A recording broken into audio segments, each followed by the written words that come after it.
Alrighty. We are live on YouTube. Thank you. And were you going to make me host, Catherine? Yes. Thank you. You can start while that happens. Okay, great. So welcome, everybody. My name is Tess Taylor. I'm the chair of the Greater Toluca Lake Neighborhood Council Government Affairs Committee. It is 6:31 p.m. on Tuesday, September 6th. I call this meeting to order, and we'll do a quick roll. So Kelly Cole. Here. Sean Besharati. Here. Catherine Hatton. Here. Ren Blight, let's see if he absent. Tess Taylor here. And we have one member of the public in attendance. Very good, thank you. So I will open the minutes for discussion, item 2 on the agenda. May I have a first? First. Sean, thank you. Second. Second, Kelly. Kelly, thank you. So motion A, first to review and approve committee minutes. See GTLNC.org under committee meeting Could documents. you hand me my iPad, please? I'm sorry. Motion A, to approve the GTLNC July 5th, 2022 Governmental Affairs Committee minutes. Do I have a first? Or do I do that again, Catherine? No. Thank you very No, much. you already did the first and Okay. second. All right, so any discussion? And just a flag for anyone dialing in, if you want to raise your hand at any time, you can dial *9. Oh, yes, thank you for that, Catherine. And for those on Zoom, just click on the raise hand icon. Thank you. All right, so any discussion on the minutes? I would just strongly encourage more concise minutes. Okay, These are quite comprehensive, and we do have, of course, our YouTube recordings of these meetings. So. You were right, Catherine, and I did winnow it down considerably. I believe you. So, and with respect to the legislation, I think there's a great deal of legislation covered in these minutes where I thought a bit more detail than average would be useful. Certainly, nobody has to read them, and I, for one, read a lot faster than I video. So, but thank you for that. I try to keep them as short as possible. So any other comments on the minutes? Then I move to a vote. So Kelly, review and let me reread motion A, approve GTLNC July 5th, 2022 Governmental Affairs Committee minutes. Kelly, how do you vote? Yes. Thank you. Catherine? Abstain. Sean? Yes.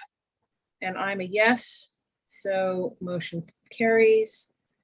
Just write this down. Thank you very much. All right, so now we go to public comments, which is 2 minutes per speaker on a relevant subject, which is not on the agenda. Do we have any comments from the public? If so, raise your hand.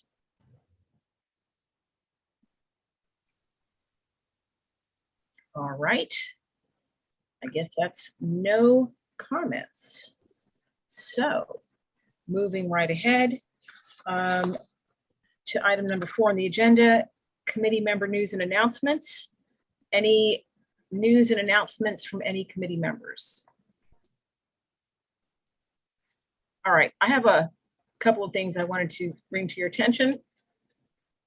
In no particular order, I thought it was interesting that California is going to end oil drilling close to housing and schools. This is SB 117, which just passed, or I guess was sent to the governor for veto or approval.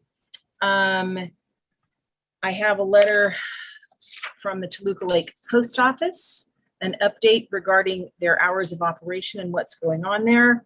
This is dated August 19th. A copy of this letter says that this is giving post office box holders and clients of the Toluca Lake Post Office advance notice that this post office will relocate to a temporary structure directly behind the existing location.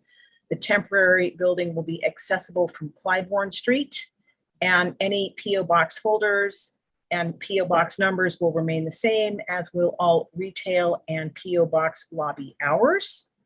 So the tentative date for the new location is Tuesday, September 6th, 2022. That's today.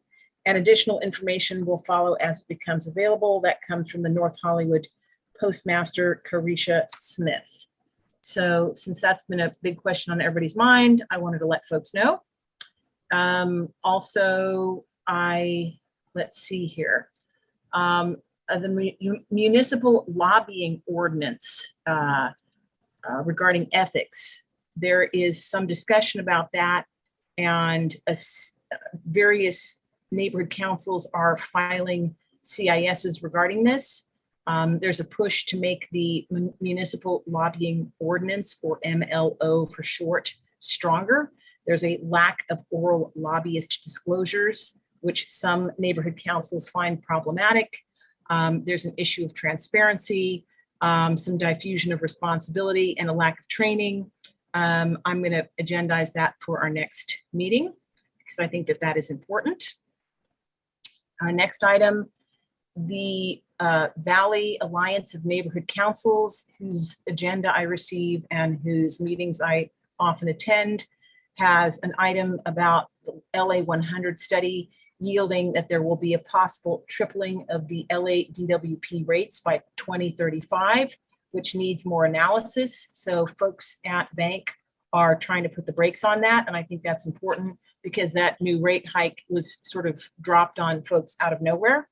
So that's very important, tripling of rates. The next item, the general manager of the Bureau of Street Lighting will be appearing at the Valley Alliance of Neighborhood Council's meeting this Thursday, September 8th at 6:30 p.m. And I think that's an important topic because he'll be speaking relative to improvements, smart lighting, and budgeting for some of those improvements, which I'm looking into as a budget rep for our neighborhood council. There's lighting problems in various areas of our district, and I plan to, ask a few questions if I can get some questions in during that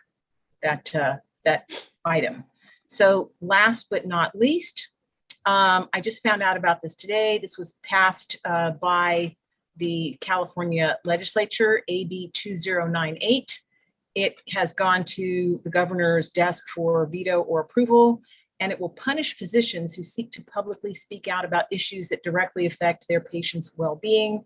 For example, under AB 2098, physicians who advocate for early treatment with off-label drugs, or who ask questions about COVID vaccine safety, or challenge the wisdom of harmful lockdowns and unscientific masking mandates, will be charged with unprofessional conduct. Physicians may lose their license as a result. And I think it's important that however you feel about these things, it's important to have the opportunity to get second opinions. And I don't think we should welcome the interference of anyone between our relationship with our personal physician. So I just wanted to bring that to everybody's attention. So that concludes my announcements. Anybody has any questions or anything to add, including members of the public? Can I ask, what you just said as far as the description of the bill, where did that description come from? That came from an email that was forwarded to me. I don't know how much I trust that description to be an accurate representation of it. Do you have the actual bill language? Yes, it AB 2098. Yes, so it's regarding physicians and surgeons' unprofessional conduct. Would you like me to read some of the portions of the bill, Catherine, or would you just like to see a link to it? I mean, I've looked it up. I think this bill is about dissemination of misinformation and disinformation. related Specific. to coronavirus and COVID-19 specifically, not. I think that description that you read is not really reflective of the spirit or what the purpose of the law is. All right. Well, I don't know that I agree with you, but I'll tell you who the source that it came from.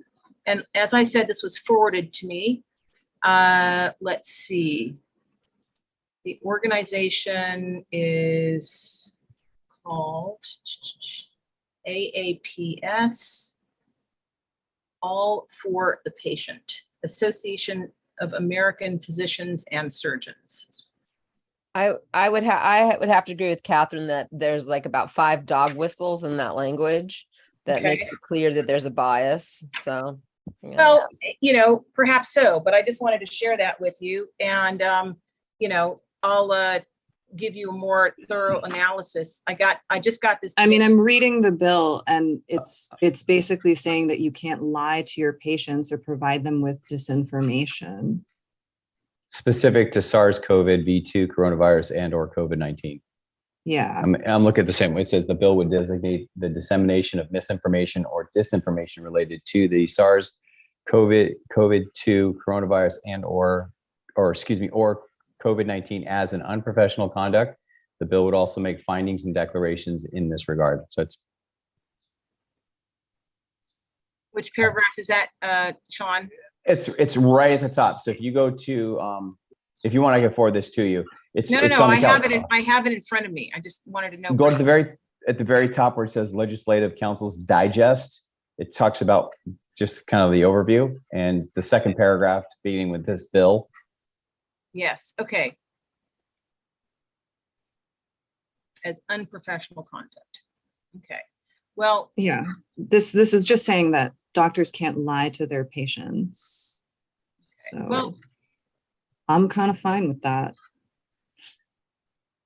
all right. Just wanted to bring this to everybody's attention. So, all right then. Any news and announcements? Nope. All right. So moving right along to number 5, legislation of possible interest to the committee. You'll notice that I took all of the bills off.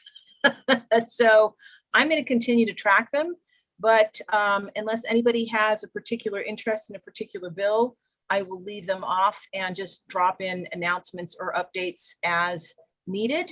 So, which will make these meetings shorter, since it appears that, you know, I'm certainly following them. And if anybody else wants to flag any particular bill or issue, we'll agendize that. So any comments on this?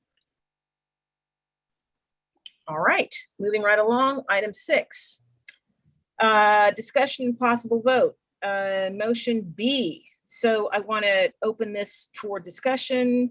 I'll read the motion B. The Board of the Greater Toluca Lake Neighborhood Council opposes Council File 22-1100-S5, a ballot measure on the November 8th, 2022 ballot, which is no dollar amount listed for the cost of developing, constructing, or acquiring up to 5,000 additional units of low-income rental housing units in each of the 15 Los Angeles City Council districts. This motion will be submitted as a community impact statement, CIS, to Council File 22-1100-S5. Do I have a first? Sean. Thank you, Sean. Do I have a second? Kelly. Thank you, Kelly. So this is a motion that follows the legislative analyst's report dated August 29th. Yeah, 2022. And this is relative to authorization for additional low-income housing. So my concern is not the, well, there's the number of units, but my largest concern would be no dollar amount, and having a blank check for this kind of thing is, in my opinion, fraught with problems. And that's why I thought it was important to bring it forward. You can, look this up on the links provided in the agenda, or I can read the short impartial summary from the chief legislative analyst. Tess, can I ask a question before we dive into this further? Yes. Is this something that has already been passed and will be appearing on our ballots? It is. That's a good question. That's what it looks like to me. And I would just put up a million red flags that if this has already been passed and is going to be on our ballots, we as a neighborhood council should not take a position on something that's going to be voted on. Okay. As I understand it, let's see. Because I see something here that says council action final, and that the council adopted the item forthwith. So On to me, 7/7? it seems, yeah, so council adopted the item on the 29th of June. Okay. So now, as I understand it, we can take positions on, we can draft resolutions. We can draft requests for actions and/or CISs. We can, in relation to things that the city council is doing or potentially has the power to do. However, we would have need to have put in a CIS prior to them adopting it, because at this point, unless I'm misunderstanding it, at this point, it appears that it's going to be on the ballot. And once it is something that is up for election, I don't think that we're allowed to make comment on it because we are meant to be an apolitical body.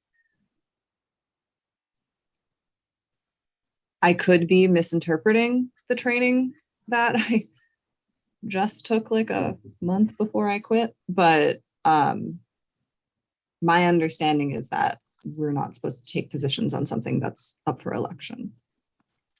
All right, let me, that is not my understanding. So do you recall what the training was precisely, Catherine? I mean, it was just generally in our ethics training. Jonathan has his hand up, by the way. Okay. Jonathan, go ahead. Jonathan, you're muted.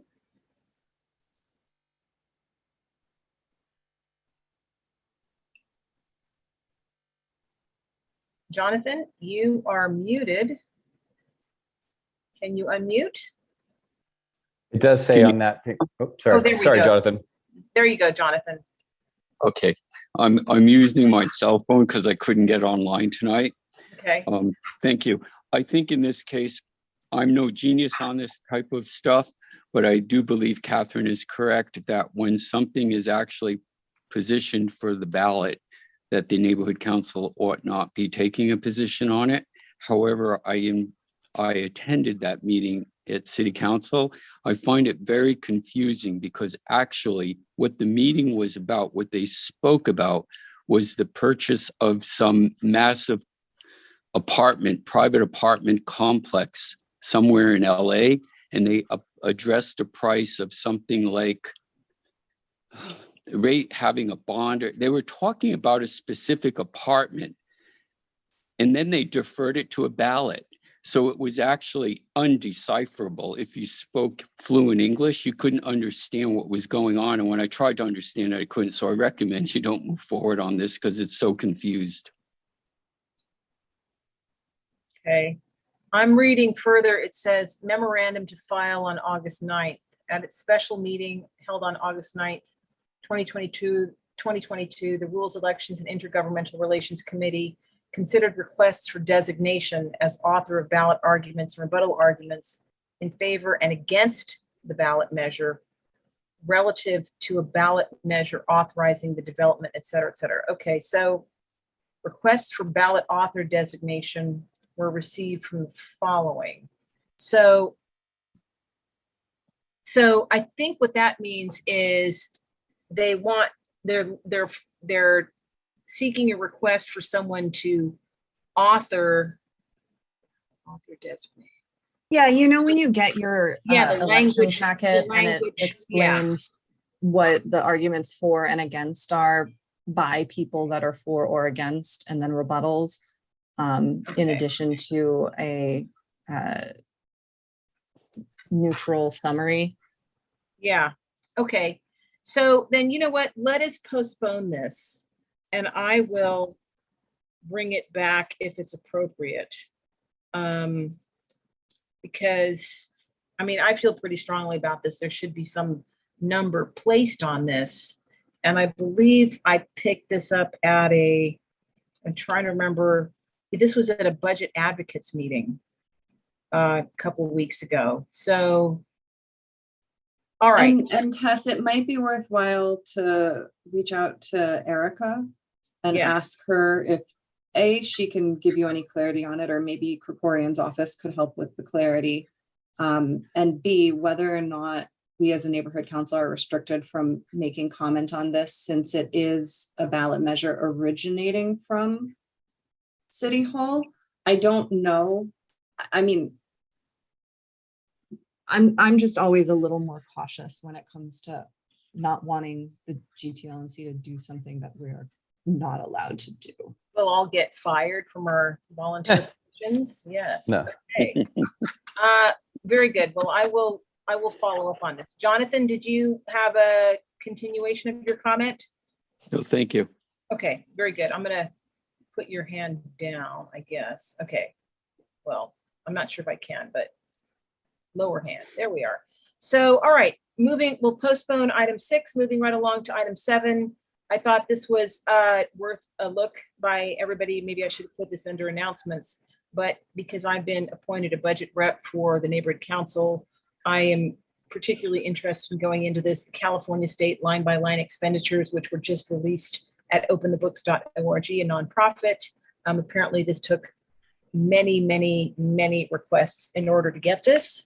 And anytime a state or government agency resists so strenuously looking into its books, I personally want to look all the more. So I will be digging into this and perhaps bringing parts of it forward to discuss, analyze, and put on the agenda at a future time, but it's worth a look. Any thoughts, comments, or suggestions on that? All right, moving right along. Item number 8, new business, future projects. Anything? No? All right. Number 9, old business. All right, well. Sorry, I was muted. Hi. For new business future projects, we talked about potentially bringing in more speakers. Yes.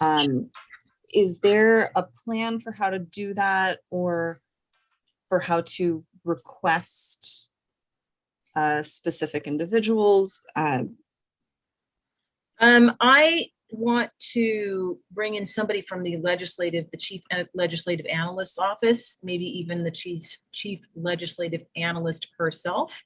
But I hadn't looked at a specific date. If anybody has any suggestions, we agreed unanimously at our last meeting in July that we wanted to continue to ask people like this, but no specific names were presented. Do you have any suggestions, Catherine? I don't specifically. I was just wondering if this is something maybe we could try to publicize, Of course. that, we're looking for suggestions for government officials or city government entity representatives that could come speak to us, and just see what the general public might be interested in, as well as us as a committee, of course. I think it would be a good way to sort of engage with the general public and see hey, what are you interested in learning about? Well, would you like to do an item for the newsletter, Catherine? Yeah, I mean, maybe outreach next week. I'll bring up the idea of doing a survey and putting together a survey to just be like, what sorts of issues are you interested in? And tell us what, if there are particular departments from the city that you want to hear from or anything like that. So try to get together a survey and see what people want to hear about. Sounds good to me. Yeah, keep us posted. Excellent. Okay. Yeah, definitely Great. someone from the chief legislative analyst's office. So, and I thought Steve was really good. We should certainly bring him back at some point. And any other suggestions? So that's good. All right. Any other new business, future? One other suggestion is that obviously we ended up having a fairly uncontentious, if somewhat unsuccessful, annual meeting. And one of the things that was proposed as an idea is the consent calendar, I think it's called. Yes.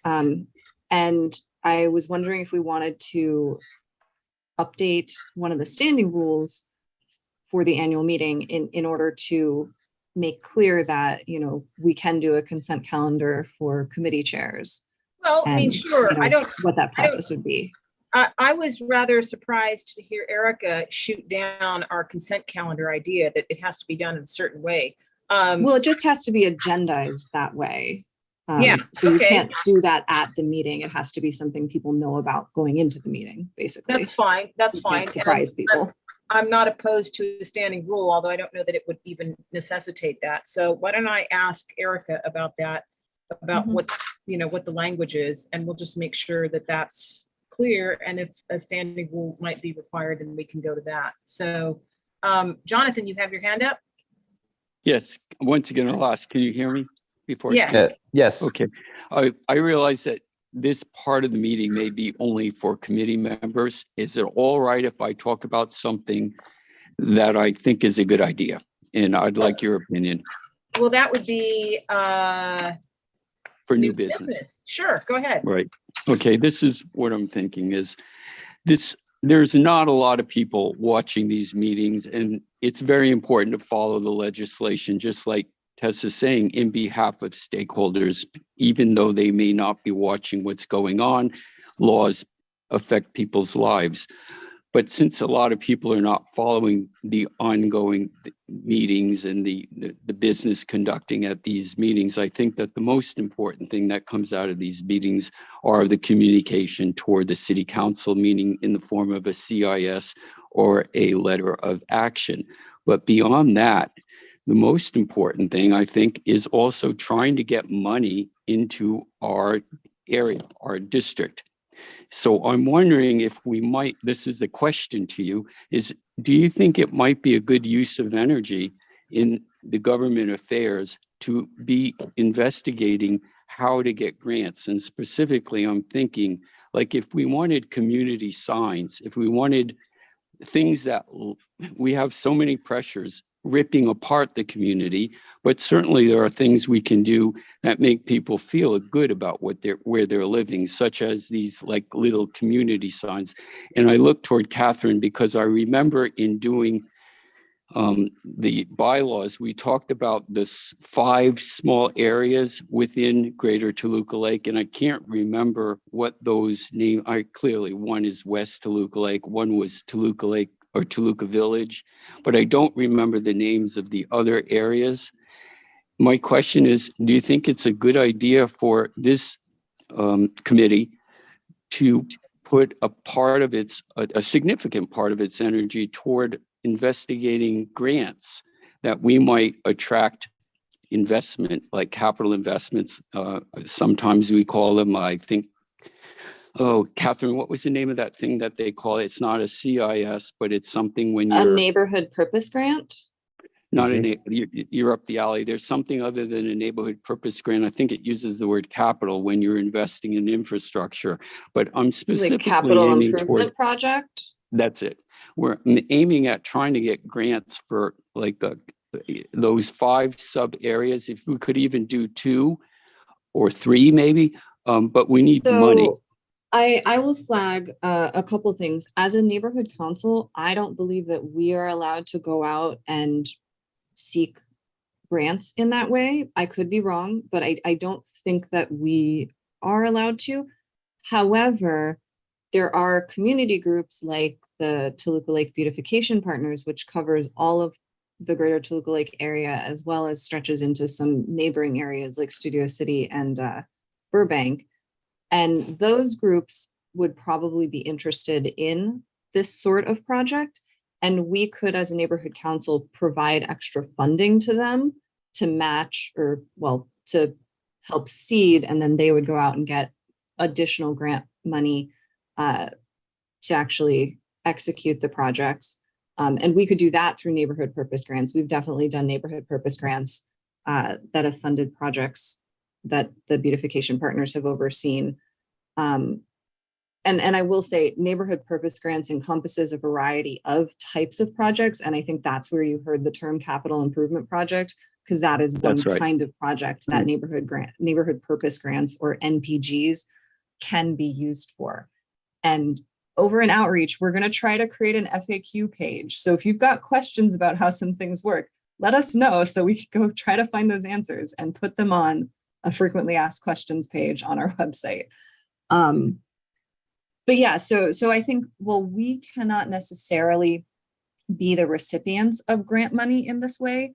We could help sort of seed a project, get that going with another nonprofit community group like Beautification Partners. I don't know that I personally find it super important to distinguish the different sections of our neighborhood, especially as someone, Sean and I think, both live in an unnamed section of Toluca Lake. We're just Toluca Lake. That's it. Yeah, well, we're not even Toluca Lake. They don't let us in. I will say, Jonathan, that I think the research of the grants and discussion of it is a good idea, even if our abilities as a neighborhood council are limited. And we're certainly not here to be fundraisers, but, you know, research and bringing in people to talk to us. Like, I'd very much like to get somebody from the Department of Public Works. But apropos of beautification, which you've mentioned, Catherine, you know, there was grant, 2 NPGs for somewhere in the neighborhood of $7,000 or $8,000 passed over a year ago for the 2 strips down Vineland, which I think are near you.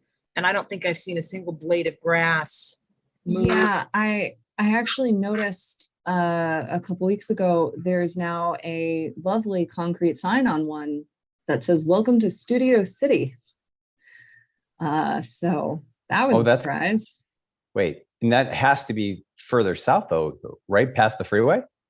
That was what was so surprising to me, is it's on the north side of the freeway median. And I was just like, why? Do you know what happened within the last 6 months is because I get emails from a number of the different neighborhood councils and beautification groups, is somebody vandalized and broke the Welcome to Studio City sign. So in fixing that, I wonder if they located it in the wrong place, because possibly. I do know that it was severely damaged by vandals. So is it the same person that's been breaking the bus bench at the corner of Moore Park and Vineland, or the sign there? No, I think that's the guy that's behind the Pizza Hut. He's doing what? So someone for a long time had been painting over and writing things like "Do not read this" over the ads on the bus bench at Moore Park and Vineland. And then recently they broke the glass on it. And this bus bench had just gone back in recently, because it's the one in front of the new 7-Eleven. Not to mention the people just writing all kinds of sort of wild things. You go look at in front of Rio Vista, there's a crosswalk that says stuff about like organ harvesting. And it's just like, oh my gosh. Well, you know, what to do about this. Maybe something needs to be done, because there's people caught in the act doing these things, and there's just no repercussions. And I don't know how residents are supposed to tolerate this.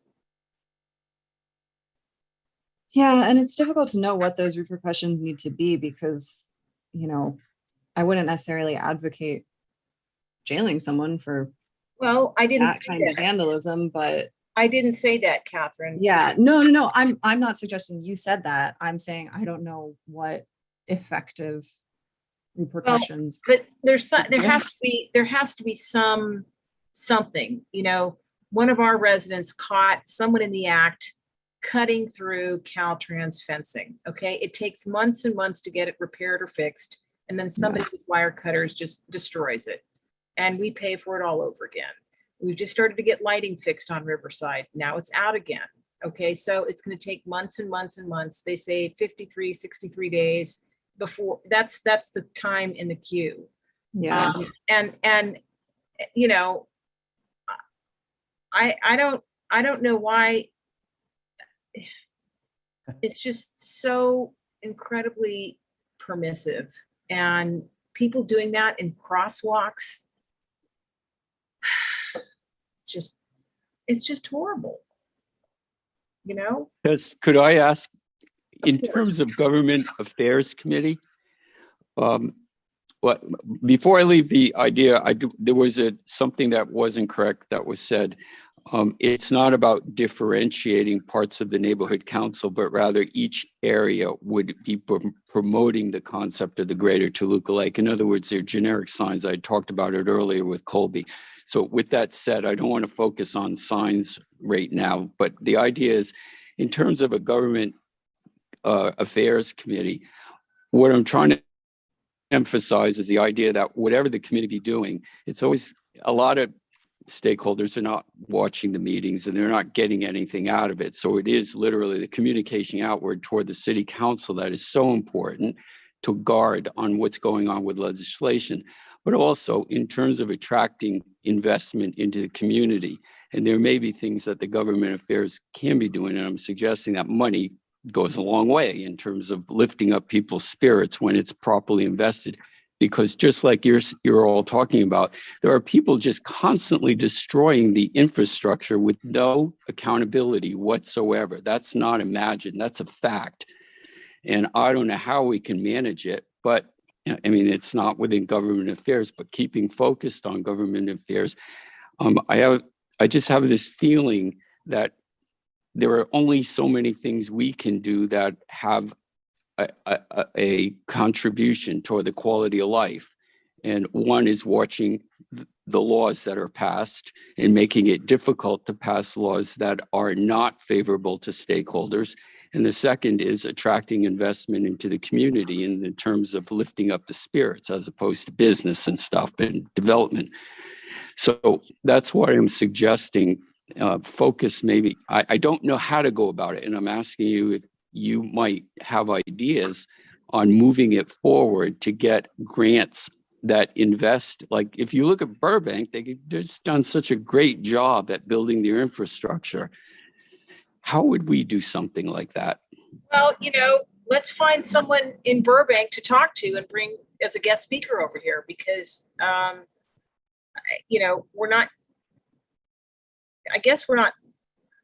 we wouldn't be competing for grant money. Well, I mean, maybe we would, not the neighborhood council specifically, but, you know, I think people are generally more than happy to share their knowledge and expertise. If you could help us find someone over there, Jonathan, that would be great. I mean, I think it's not about how it's finding somebody, but rather, I don't know the process really. I mean, I really don't understand how it all works. I'm not skilled at this stuff, but I can't think. I mean, I'm just saying that I don't know it's very productive to just have people come in to talk in meetings where stakeholders aren't really watching the meetings. Well, but you misunderstand, Jonathan. Somebody who's good at doing this, we bring them in or simply talk to them privately. How Right. do you go about doing this? That's because I have as little experience, if not, you know, less than you. You know, but there are people who are good at this. And apropos of CISs, would you like to guess how many CISs on average our neighborhood council has filed over the last 7 years? Kelly, you can't say because I mentioned it to you earlier. Okay. Anyone like to guess? How many? 2, an average of 2 per year since 2015. Well, Yeah, so I think we can do a little better than I that. do believe that's a good investment of time. And I also think trying to get more money or grants into the community, showing, counteracting all of this destruction going on in front of our face. Yeah, and something to be done about the destruction. I mean, how often are we supposed to fix the same thing before we say, hold on a minute, this is insane. So with that, unless there are any more comments, I can adjourn the meeting. Going once, going twice, Can you stop a second? I have a question. of course. Remember what you're talking about right now this is a government affairs committee, and you're right. The police told me they can't do anything about that person who was breaking the law. Something was going on. I'm not going to say what it was. And they said there's nothing they can do. And how could we challenge that, Tess, as a government affairs? In other words, we only got a CIS or a letter of action. And it just seems like the police have their hands tied because of the extension of this state of emergency that makes everything okay. You know what I'm talking about. I don't want to get into everything, but what could we possibly do as a government affairs committee to send out some form of signal? I mean, that's what's lacking, is that there aren't people demanding that laws be enforced. How would we do anything? I think the letter of support to the police was really good. They appreciated that immensely. And we're going to have the captain of the North Hollywood Police Station, as well as Curtis Del Bar, guest speakers at our next community meeting at the West Toluca Lake Residents Association. So I'm already thinking about questions to ask precisely on that point, and where is the inability to enforce coming from. I believe well, I don't know for sure, but I wonder if it's coming from the council member. Why is that the case? Why can the law not be enforced? And Right, that's a great idea, because does it have to I do with didn't the state of understand it. I emergency? mean, literally, it was a hazard for the public, what was happening. And the police were just saying to us on the phone, or at least to me, that they can't do anything about it. And it just sounds like mayhem. And I don't know, it needs to be explained, and it needs to be in the public forum. So Curtis, but more than Curtis, who else is coming? The captain of, hold on, I'll tell you. He is the captain and patrol commanding officer of the North Hollywood Community Police Station, Marco Lozano. Okay. So it's Curtis's boss. Right. And Curtis, and I have to also tell you, in this meeting, I want to make it public that I have been promised by Caltrans that they were going to present at the neighborhood council, their $1.1 billion Clean California. And when I followed up on it, that I'm still waiting for this presentation that they're supposed to be doing to neighborhood councils, they have done nothing, absolutely nothing. So I don't know what's going on, all right, well, keep on them, Jonathan. And you know that the freeways look awful. Caltrans property it's not, in a sense, it's not their fault, but it has such a dire effect on the community. It's so filthy. Yeah, I'm you know what, I'm glad you brought that up, Jonathan. And this is something to take up, I think, in public safety, which was your idea to deputize one person per freeway on-ramp, off-ramp. And I think, Sean, you agreed to sort of check in with us on the on-ramp on Riverside. Riverside And the one on Lancashire. the one on, It's funny you say that because I just got off the freeway today and there is a tent and a lot of debris on the exit for Lancashire, the eastbound 134 at Lancashire, right by the Toyota dealership, right on Caltrans right there. I mean, the underpass is still clear, but that area that's on just to the right of the freeway between Toyota and North Hollywood, I mean, I can't believe it just, I don't know where it came up. I know it's probably been there for a little bit, but I haven't been on that portion of the freeway in a while, but I mean, it looks like a war zone and it's only one person. Tess, how Yes. can we get Caltrans to send a representative into one of these meetings so that we can confront them and all this garbage going on? They're not performing. I mean, we have with I'm drawing, I forget his name, over in Nazarian's office. What's his name? Steve Ferguson. Ferguson. I mean, he's doing such a great job, but he doesn't run Caltrans. No. They have not come to our neighborhood council. How can we get them? We will ask. I've asked, I mean, I've done it. I don't know what to do, but we need to have them in a meeting, either government affairs or the public safety. It doesn't matter where, but we need to confront them. We need to hold them accountable. They're not being held accountable to our community, never mind the state, but we need to get them in the public place so it goes on. They don't come on purpose. I know that. Probably. Well, and you know, there are other ways to hold them accountable as well, Jonathan, but is there a person in particular you're thinking of, Allison, or? No, not Allison at all. I'll tell you after, but it's one of, the people that I've been in from District 7, the guy in charge. I mean, the higher the better, but never, the people they're District 7 people. Okay, I'm all for it. I'm all for it. Okay. Maybe you and I, we could, do you care what committee they come to? It doesn't matter. I mean, it's as much a government affairs as it is public safety. It's either one. I'm either way is fine with me. Okay. All right, I'll talk to you after then. All right, very good. So any final thoughts before we adjourn? Thank you. Thank you all. All right. Thank you all for coming tonight. 7:18. I hereby adjourn this meeting, and we'll see you at our next meeting on Tuesday, October 4th at 6:30 p.m. So have a great evening, everybody. Thank you for being